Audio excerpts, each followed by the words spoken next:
Good evening and welcome to the Eastern Kentucky University Alumni Spotlight Series. This is a production of the Eastern Kentucky University Office for Alumni Engagement. I am Dan McBride and I will be your host tonight. Before we get to our very special EKU alumni guest tonight, a couple of announcements and a couple of things we want to tell you about. First up, a big thank you out to all those out there, the wonderful friends and alumni of Eastern Kentucky University who were back on campus this past weekend and helped us celebrate our alumni homecoming and reunion weekend 2021. We had a great time. Lots of wonderful events, from the parade on Friday night, the awards brunch on Saturday morning, the dedication of the Divine Nine Plaza took place Saturday morning, tailgating, and of course a big win for EKU on the football field on Saturday. A great time, a great turnout. And for all of those who were here, you experienced it. You know what a great time we had. Thank you for coming. If you missed out this year, get ready. Homecoming 2022 will be on October 22nd of next year. Put it on your calendars now, mark that date, and plan to be in Richmond and join us. We have some really exciting things scheduled for homecoming next year that we're working on already, and you're not going to want to miss that. October 22nd, 2022. That'll be 10/22/22 for homecoming next year. Now, a couple of things coming up we want to let you know about. Next week, we will be doing our annual EKU Day at the Races when we go to Keeneland in Lexington, and we invite all of our alumni and friends to join us for that afternoon. We do still have some tickets available for that, so if you're interested in joining us for an afternoon at Keeneland, be sure to contact the alumni office in the next couple of days. Those tickets usually sell out, but we do have a few left, so get your order in now, and you can find more information about that online on the EKU alumni site at alumni.eku.edu. Also want to let you know about our next Colonel's Kitchen, our Colonel's Kitchen cooking show that we do with the Department of Applied Human Sciences on Eastern Kentucky University's campus. The next show for the Colonel's Kitchen will be coming up later this month on October 26th. And we're going to have a surprise menu for that week as we get close to Halloween and fall festivals and all of the things that happen in fall. We'll be talking more about the menu for that. So be watching for some announcements coming in the next couple of weeks. Our next Alumni Spotlight series will come up in November. It will be on November 2nd when we will welcome Barbara Kent, EKU alum and the Director of Veterans Affairs here on the EKU campus. She'll be talking about some of the programs and services that we have for veterans on this campus. Of course, EKU nationally known and nationally recognized as a preferred school for veterans, and we will be talking about those programs and also some special events that she'll have in conjunction with the Veterans Day at the EKU football game coming up in November. So that'll be coming up next month. We hope you will join us for that. But tonight we have a very special guest. I'm very excited about tonight's show because anybody who knows me knows I love sports. And tonight we have a guy who has worked in the NBA, in Major League Baseball, and now he's working with players from the NFL. We're very excited tonight to welcome Dexter Santos to the Alumni Spotlight. Dexter is an EKU alum with a psychology degree. Good evening, Dexter, and welcome to the Alumni Spotlight. Thank you very much. I'm glad to be here. Glad to join you. Now, your current position, you are Vice President for Player Services for the National Football League Players Association. That's a long title, so tell us a little bit about exactly what that is and what you do. Basically in the role that I serve in, we have the union is broken down into two components. We have a nonprofit division of the union that deals with wages, hours, and working conditions, and we have a for-profit division, which is NFL Players Inc. The players started this component back in 1994. So basically, what I do is I work with all of the NFL sponsors, our licensees.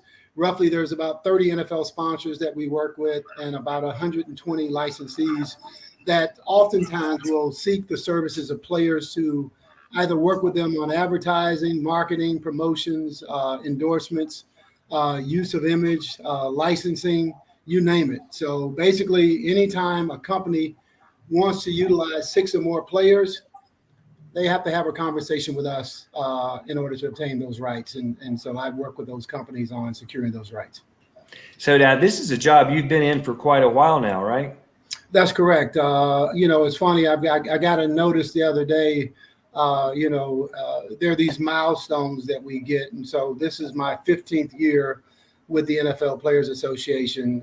Basically a job that when I first interviewed for this position, I really wasn't seeking to join the Players Association.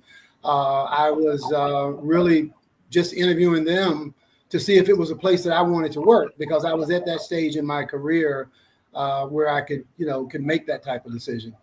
But, I think 15 years, That's obviously staying anywhere in this day and age for 15 years is a pretty big accomplishment. You were at the Florida Lottery at the time. Is that right?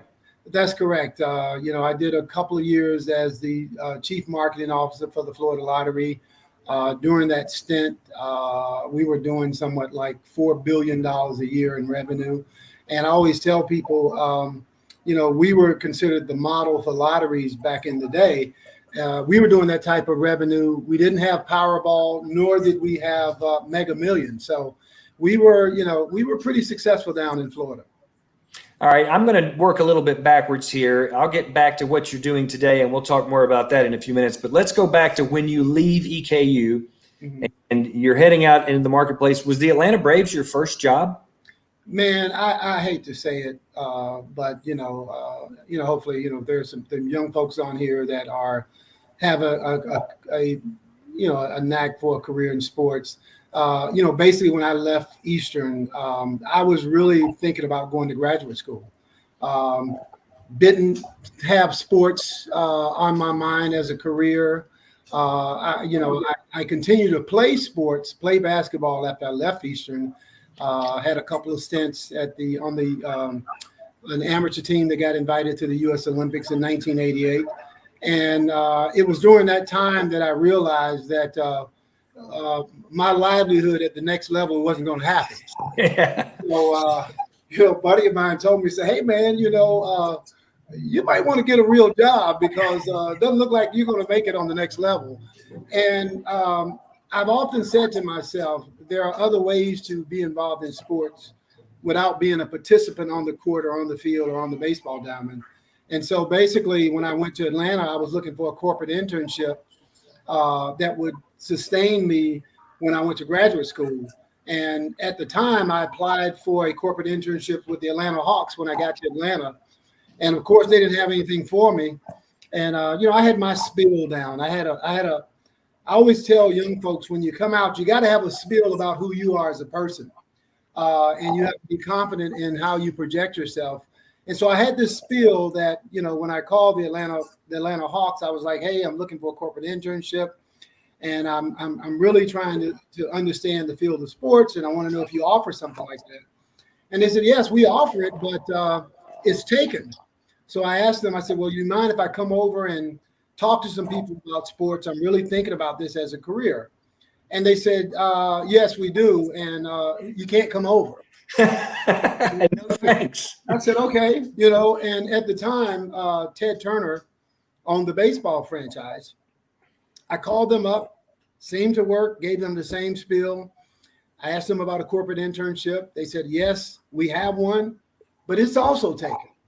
My next thing was, can I get in front of someone to really talk about sports and see if this is a viable career? And the Braves allowed me to come over, and they said, yeah, you can come over and talk to anybody you want.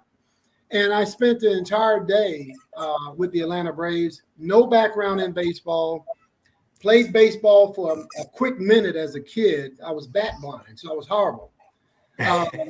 And I interviewed it wasn't really an interview, it was an informational interview with about 7 different departments, spent the entire day with the Braves, and I left.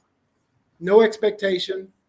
And about 2 weeks later, they called me and they said, hey, look, you came over here for a corporate internship. So I'm ready for them to say it's available. And they said to me, well, it's still not available. However, we have a full-time job, but it's in ticket sales. Would you take it? Do you want it? And at the time, I have to set the stage. The Braves had lost over 110 baseball games. They were the worst team in the National League. But for me, I didn't know any better. It was like, hey, I can get in. And so when they called me and they said, hey, we've got this full-time job in ticket sales, I accepted the position, and that was my door that was open at the time. And once I got in that door, I quickly realized that, the world of sports was a very dynamic thing. It was very emotional. I can't tell you how many nights I went home after a loss and I was kind of feeling that emotional attachment. Because basically, as a young person in sports, you're spending probably 15 hours a day at that ballpark. And, you're there from 9 o'clock in the morning until 9 to 10 o'clock at night. And, it's all predicated on wins and losses. But, that was my opening into sports.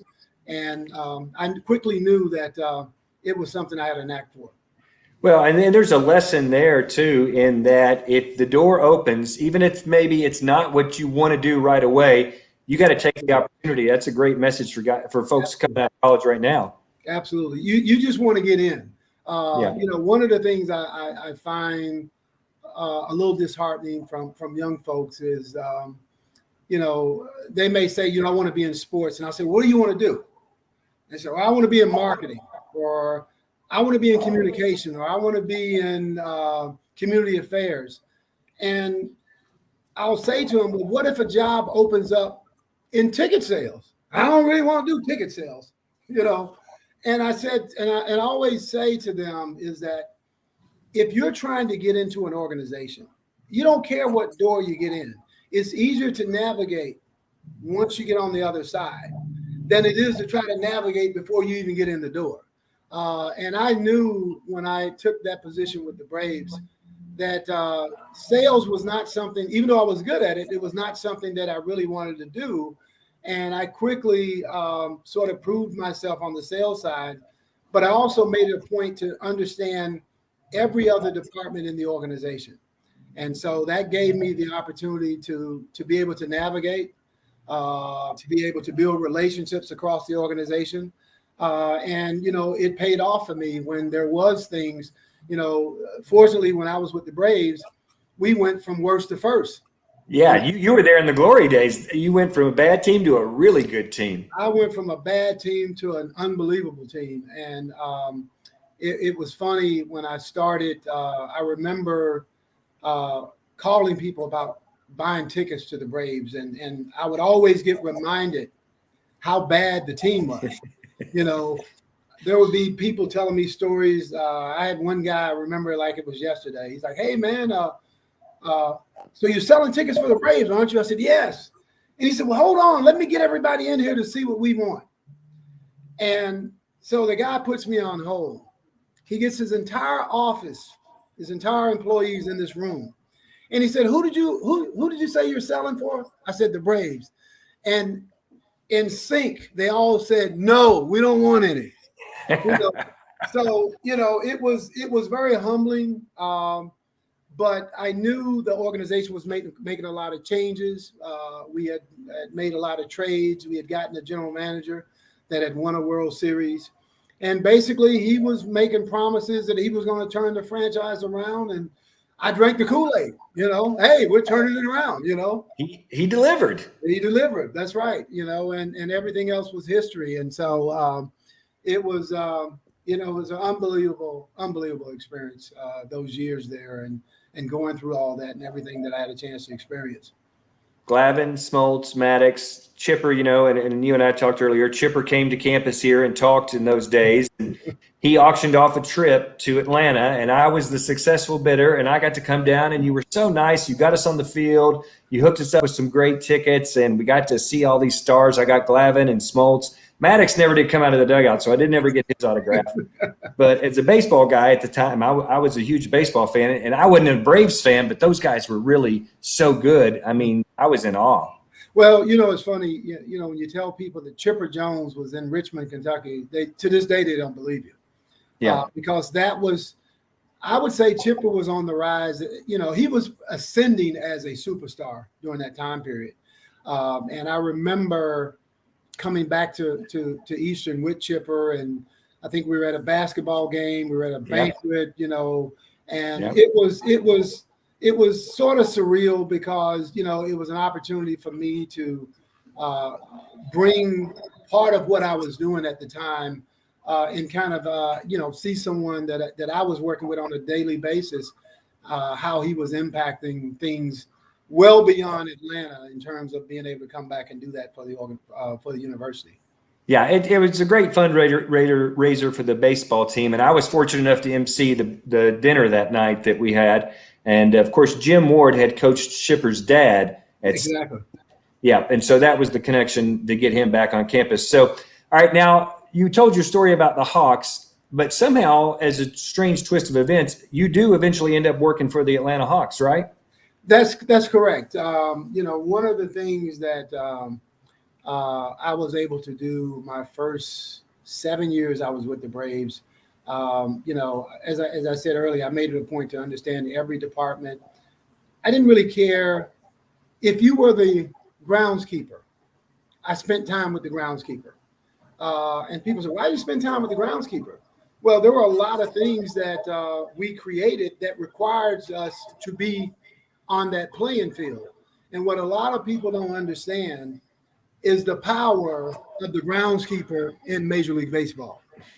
When you have a new stadium and when they put that type of money into those complexes, that guy has a lot of say-so on what can be on it, when you can be on it, when you need to be off of it, what you can do on it, what you can't do on it.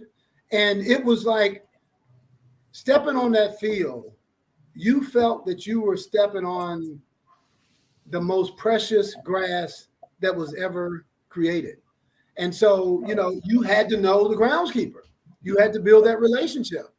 And so, part of what I did with the Braves is, I went from ticket sales, I got promoted to promotions. and they allowed me to create programs.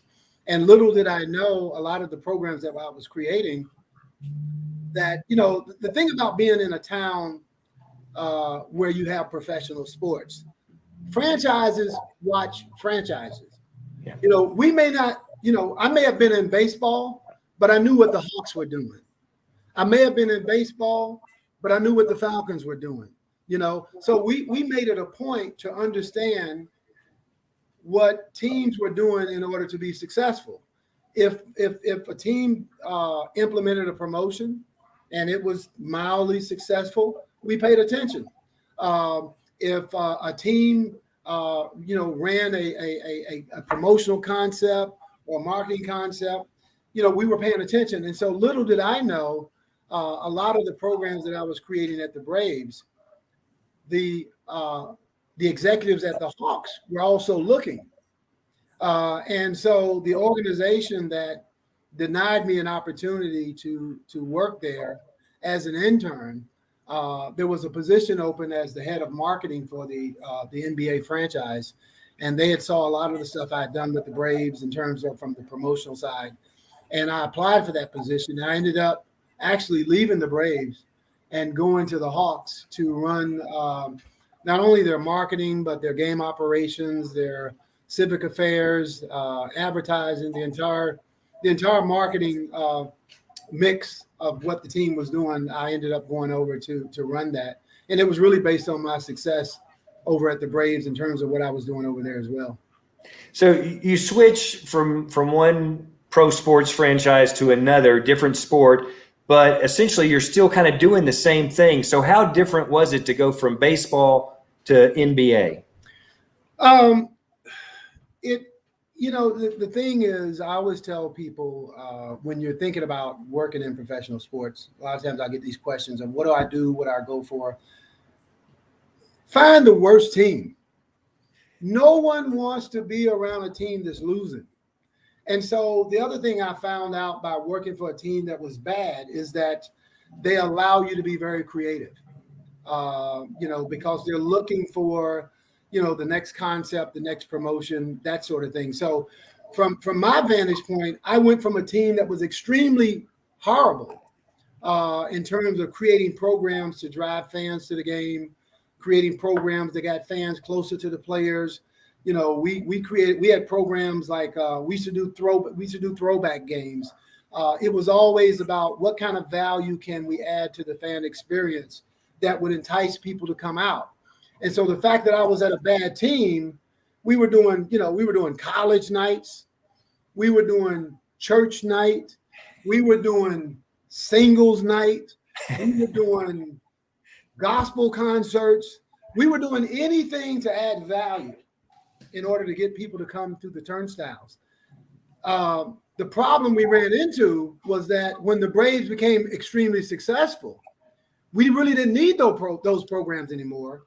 But those individuals that benefited from those programs were still wanting to come to the games.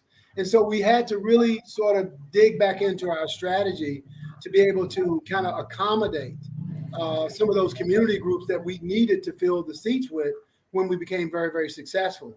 So I was able to take some of those concepts because I went from a team that was going to the World Series every year. I'm starting back over. I'm going to the NBA franchise. Now I'm going to the worst NBA team in the league. So needless to say, a lot of the things that I was able to implement with the Braves, that those creative juices were still there. And I was able to kind of create programs, that to this day, the Hawks still implement. And one of the questions that I ask in an interview, particularly when I see someone that comes from an organization or business that they worked at for 6 or 7 years. And one of my standard questions that I ask involves, how long have you been at the organization that you're coming from? So somebody may say, oh, I've been there for 7 years. And I'll ask them, what is the organization doing now that's different than when you came in?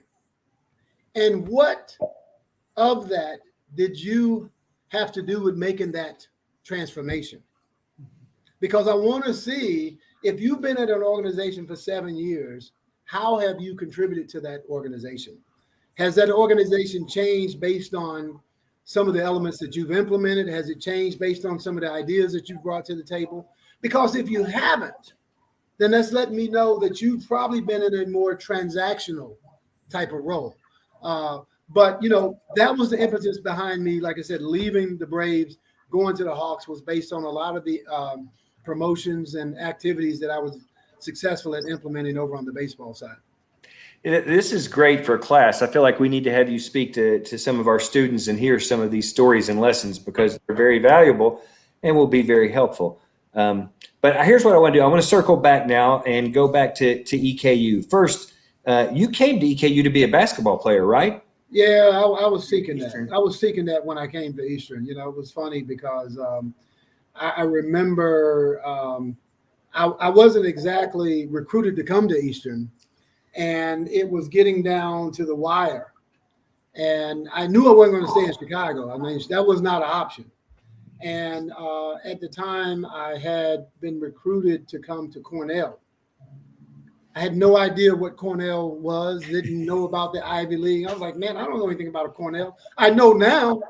Yeah. Now, I'm not saying had I not come to Eastern, things would have been different. But I didn't know about Cornell. I was not about to go to Cornell. There were a couple of friends of mine that I played ball against in high school in Chicago that had signed with Eastern. And I was like, you know what, I'm going to Eastern. And I ended up coming to Eastern. My parents didn't bring me to Eastern. I showed up on a Greyhound bus. I had a trunk that I took off the bus. It was too heavy to carry to Eastern, so I left it at the Greyhound bus station. I show up. I don't have anything. I'm not registered. Everything is in chaos. And I meet this guy, this person that I think is a student.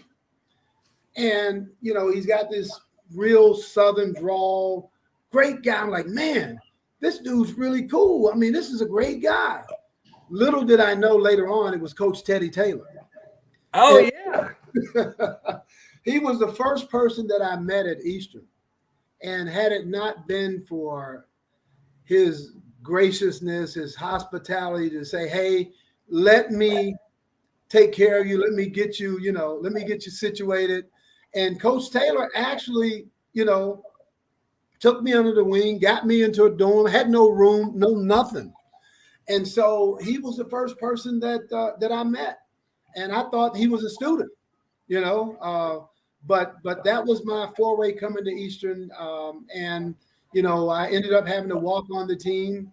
But it was, at the time for a young man coming out of Chicago, it was probably the one of the best decisions that I made in terms of ending up coming to Eastern, just based on background and the people that I've met and the folks that, some of the professors that, to this day that really sort of shook me up at the core. I'll never forget, Dr. Riggs was my advisor. I initially came to Eastern as an engineering student. They had a 3-2 program. So you had to go to Eastern for 3 years, and then you had to go somewhere else for 2. Yeah. Well, I knew immediately engineering wasn't me. I'm having a hard time trying to get through these 3, let alone finishing and going somewhere else for 2. And so I really felt that for me, I was a people's person. I felt like I resonated with people. And so I switched to business, and I said, you know what? I like the aspect of psychology. And I switched over to psychology. Jay Riggs was my advisor. And of course, me being a young man from Chicago, no one in my family had gone to college before. I remember going into Jay Riggs' office, and I just popped in. And he sort of said, hey, wait a minute. You can't just walk in my office whenever you want to. You got to make an appointment. And I'm like, wait a minute. So he sort of shook me up. And like, look, man, you don't just walk in here. And I said, oh, wow. He said, you don't have an appointment, you got to leave. Yeah, okay, all right.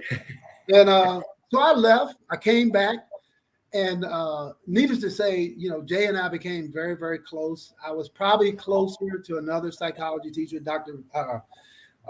Richard Shuntish, than I was with Jay. But they were able to see something in me that I really didn't see. And so, part of my conversations with them, those timeout moments, really gave me a chance to kind of just focus and really take school a little bit more serious than what I had taken it. And, had no idea that psychology would play the role that it plays today. I always tell people when I came out, there was no sports marketing degree. You couldn't go and say, "Oh, I want to go into sports." Okay, there's no such thing. You can get a PhD, you can get a physical ed degree or something to that effect, but there was no sports marketing. But I look back now, and for me, psychology was the perfect background for me in dealing with what I deal with now. Dealing with folks that are on the professional level, and dealing with professional athletes, because it truly is a different mindset. And you have to be very in tune with people. If you don't have a lot of empathy and understanding, I'm dealing with guys that come from so many varied backgrounds. I can't even begin to tell you the different backgrounds of the players that I have to work with, and so, psychology was a perfect antidote for me in terms of coming into professional sports and working with professional athletes. There's a lot to talk about. I do want to talk more about working with some of those athletes as you do today. But since this is about EKU, let's talk just a little bit more about your Eastern experience. You've talked about the academics part, and we know about you coming to play basketball. But what else do you remember about EKU during your time here? And I know you got involved in some other things once you got off the basketball team and made some lifelong friends in that area. Yeah, I mean, I was one of those students that I didn't go home. I didn't go home for a number of reasons. One, I was from Chicago, really couldn't afford to go back and forth. And so I pretty much stayed on campus. I remember working in the vivarium, of the psychology department. I remember, time that I spent in Richmond, it really gave me a chance to kind of reflect. And you're right, I made a lot of friends, so many friends. I never really went back to Chicago. I have a house in Louisville that I go to on and off. A number of friends of mine, for me, Richmond was very comfortable. I felt that the campus itself, it wasn't too big. It wasn't too small. It forced me to kind of come out of my comfort zone a little bit. Basically, I'd come from a high school. I went to an all-black high school in Chicago. I lived on the south side of Chicago. Coming to Richmond gave me an opportunity to be in a very diverse environment. And in some respects, it sort of prepared me a lot for what I deal with now. You think about the NFL and the makeup of the NFL. So for me, it was the perfect place to kind of be. I got involved in a fraternity when I was at Eastern. I remember my first year at Eastern, I was terrified because I didn't want to fail, and I didn't know what to expect. I had, like I said, I came here. I didn't come with people that I knew. I knew a couple guys that was on the basketball team, but it really it forced me out of my comfort zone and prepared me to kind of deal with a lot of diverse people in a lot of different situations. So I sort of grew up at Eastern. Like I said, I got involved with a fraternity. We chartered a fraternity at Eastern. That was a very important part of my life. Being a part of something and having that support mechanism in place, because I really needed that support mechanism because I didn't know anybody, Yeah. But it quickly, I'm the type of person that Eastern allowed me to kind of make friends and make acquaintances very easily. Now, you mentioned some other guys from Chicago, and we saw a team photo a minute ago. I mean, at least you were on the team long enough to make the team picture. So was Terry Bradley one of those guys? Terry Bradley was one of those guys. He was one of those Now, guys. I remember Terry being from Chicago, and the thing I remember about Terry, and not many people will remember this, but he shattered a backboard when That's he. correct. That's correct. Remember that? That's correct. That's correct. That's correct. He was the first guy to break a backboard. Yeah, and I want to say it was at UAB or somewhere like that, but he shattered a backboard. And you got Tony Paris on that team. I see Tony on the front row. Yeah. Unbelievable player. Deke, John Deacamillis, John Prim. I mean, yes. And it's funny you bring up John Prim and Deke. John and I, John's over at a company. I think it's called Dometic, and he's the vice president over there. And I've actually worked with John in my role at the NFL Players Association. John was doing an event in Louisville, and he said, "Look, man, I'm doing this event, and I really want to make sure somebody comes by our show that we're having at the trade show." He said, "What do you recommend?" I said, "Man, let me talk to Mean Joe Green." He's like, "Well, what about Gruden?" I said, "Look, man, let me tell you something. Mean Joe Green doesn't do a lot. If you get Mean Joe Green to come to Louisville, let me tell you something. It's going to be a coup for you."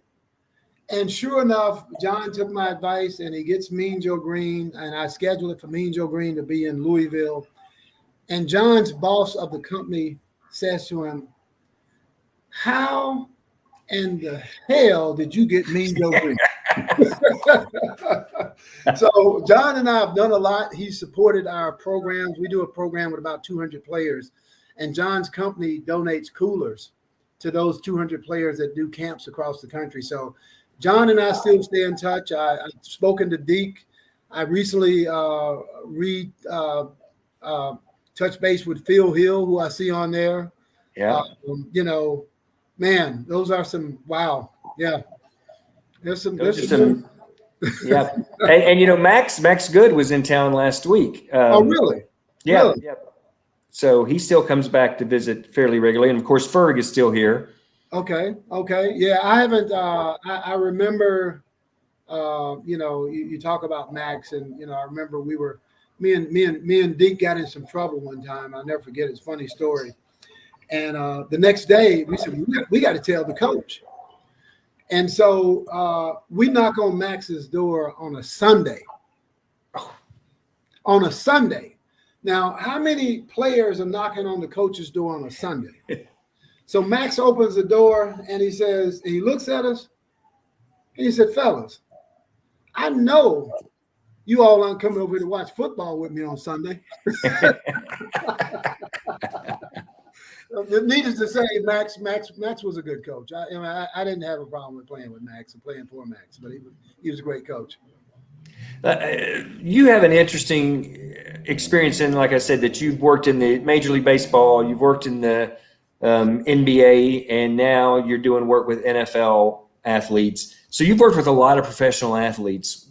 What have you learned about professional athletes that maybe the average person doesn't know, who we just see them on TV? And as you and I said when we were talking earlier, the sound bites is how we know people from their sound bites now. But you're able to get to know some of these guys on a personal level.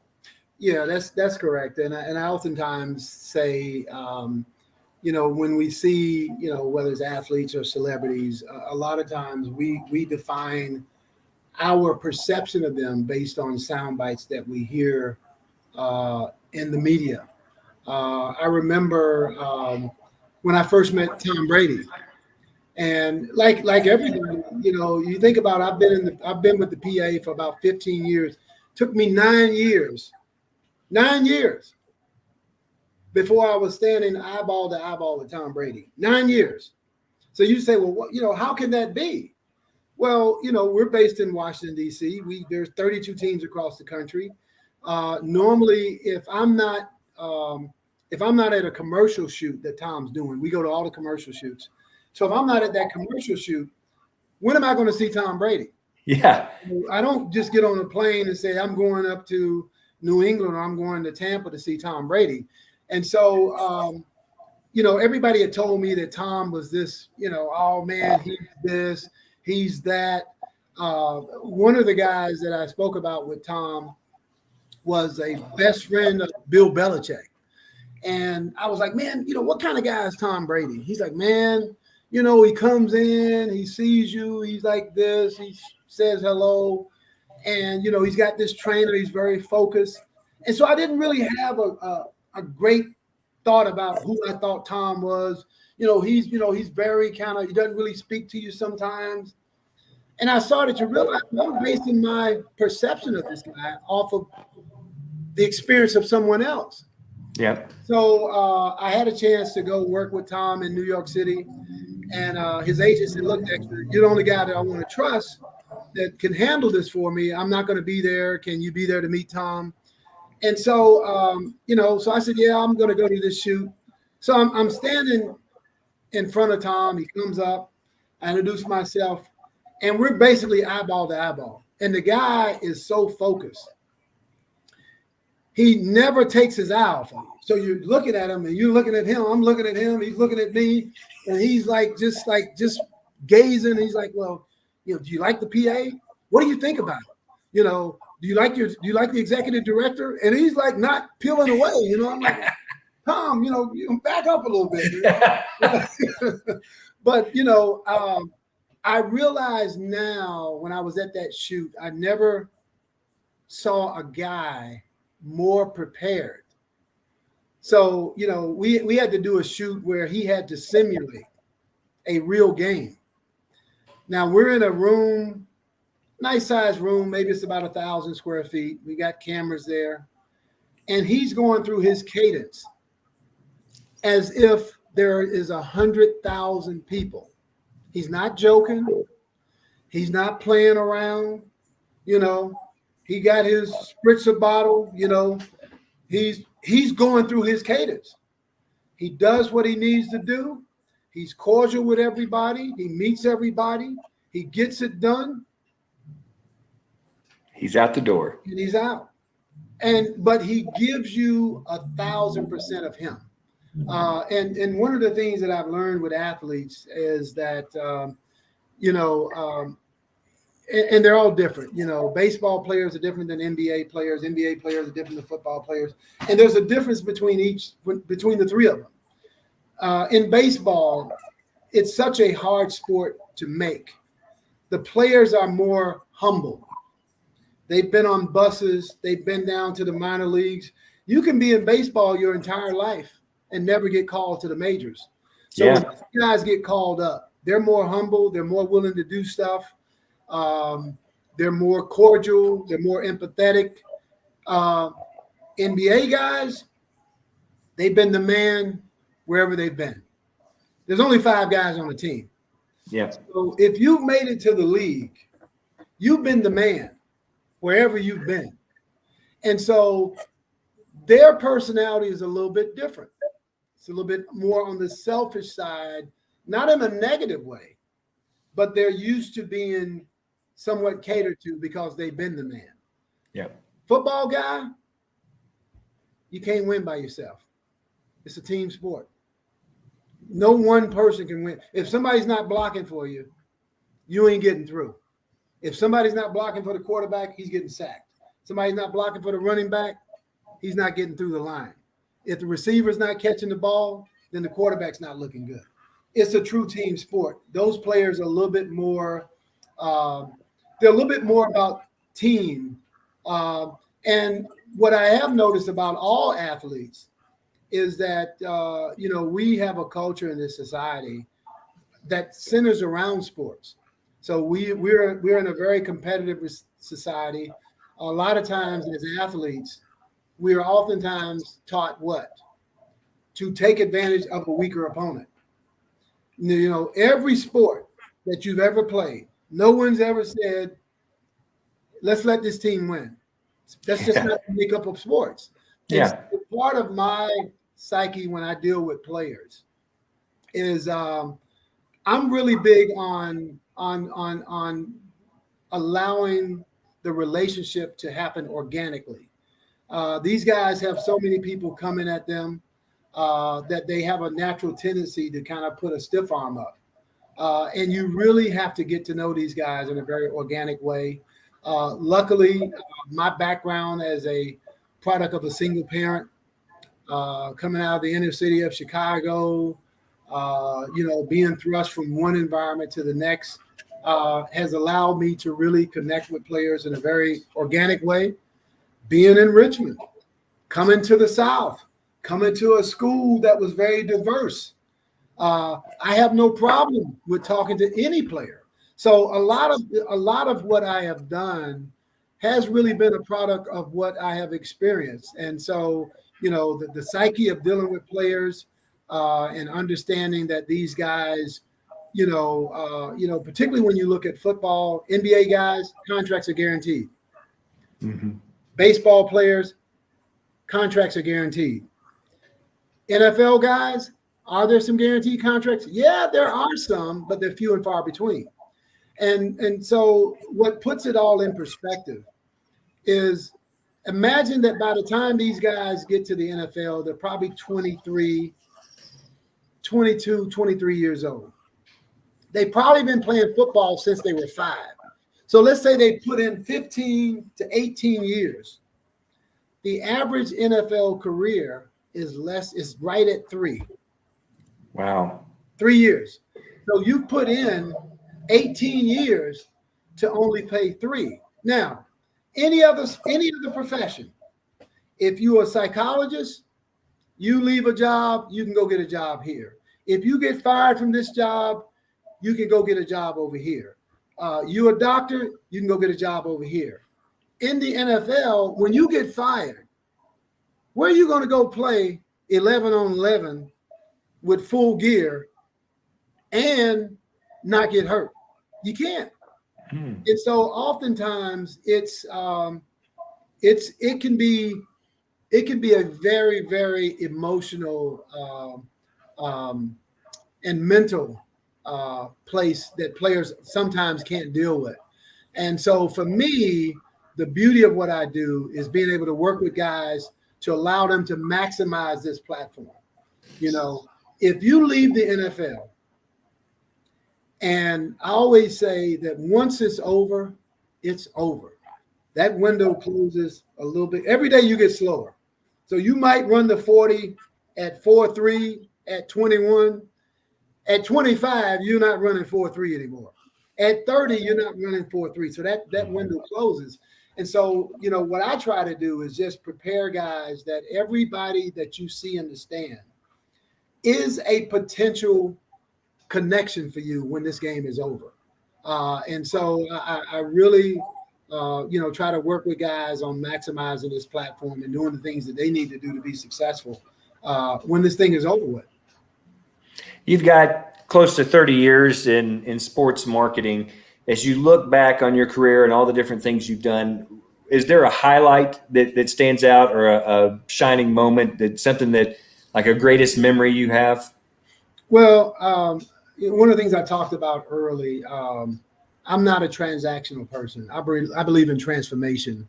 My main focus that I focus on, no matter what organization I go to, is how do I leave it in a better place?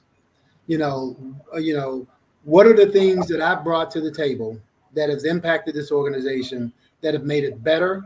What are the long-term things that I put in place that have made it better? And I can truly say, when you talk about, milestones, I look back on the Braves when we were doing throwback games and Negro League uniforms. Those were games that I implemented. To this day, they still do some aspect of that. When I was on the NBA side, we had things like Fanatical Fan. We had all these various programs, and the team still have some of those elements in play. But the most shining moment for me was when I was working in the NBA. I had a chance to work with an artist, a self-taught, one of the folk artists from Alabama. His name was Thornton Dial. And Thornton, as a child, he was growing up in Alabama. All of his brothers had to work in the fields, or they had to work in the steel mine, in the steel companies. And one of the things that Thornton would do was that he would make toys. And because he wasn't allowed to play with toys, he would make toys and hide them all over the yard. And I befriended Thornton when I was in baseball. And when we opened up Phillips Arena, where the Atlanta Hawks play in 2000, I commissioned Thornton to do an art piece. And part of that project involved the High Museum.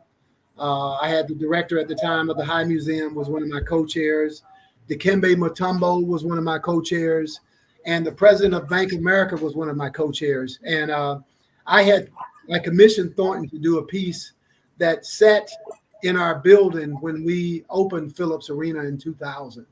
And so that was an opportunity for me to take two different genres, to take art in sports, and I was able to combine them. And it was I would say one of the most fulfilling things that I've ever done in my life in terms of bringing that element together. Thornton has since passed on. He's considered the Black Picasso. His stuff hangs in museums all over the world. And, so I'm still in touch with the family. And, so that will always be, a highlight of mine in terms of that uniqueness of being able to do something like that. Oh, that's another incredible story. And that's a good place for us probably to wrap it up. I'm looking, and I could sit here and talk sports with you all night long. Mm-hmm. We are out of time. Dexter, thanks for being with us. It has been great to hear about your career, to hear about all the things you've done. And for us here on campus, it's been great to hear about, how Eastern launched your career and helped you start developing the man you are today. Mm-hmm. Thank you very much. And, like I said, I encourage anyone, young folks out there. There are a lot of opportunities in sports now, particularly on the digital side. And I wish we had more time to talk about what's on the horizon for sports. And it's, the big thing now is all about data. It's all about data, and so there are a number of opportunities that are on the landscape. We continue to hire a number of people, and we're expanding. So I encourage those graduates or undergrads that are looking for internships to please visit us, check us out. And maybe the next internship will be at the NFL Players Association.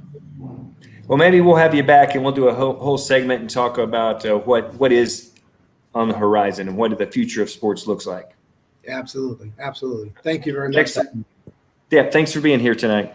Thank you. Dexter Santos, our guest tonight here on the Alumni Spotlight Series. Dexter currently serving as the Vice President for Player Services for the NFL Players Association. Again, I'm going to remind you a couple things coming up. Next Wednesday, the 13th, is our day at the races, where we will be at Keeneland in Lexington. Still have some tickets available if you would like to join us for that. Our next virtual program will be the Colonel's Kitchen in later this month. October 26th is our date for the Colonel's Kitchen this month. And then we will be back with another Alumni Spotlight on November 2nd. Barbara Kent will be our guest, and we'll talk about EKU as a destination for vets, and for also some of the programming and events that are coming up around the Veterans Program. That will wrap things up for us tonight.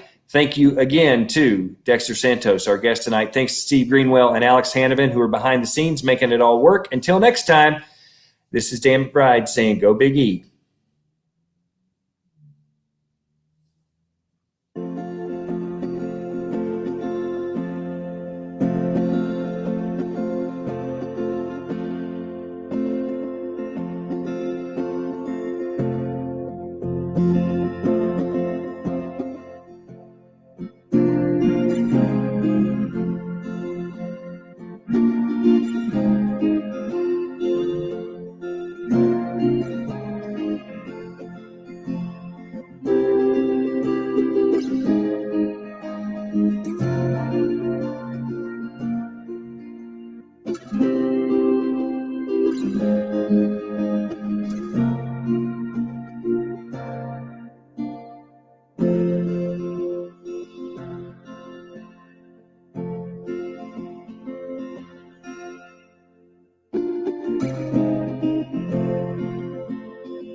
you.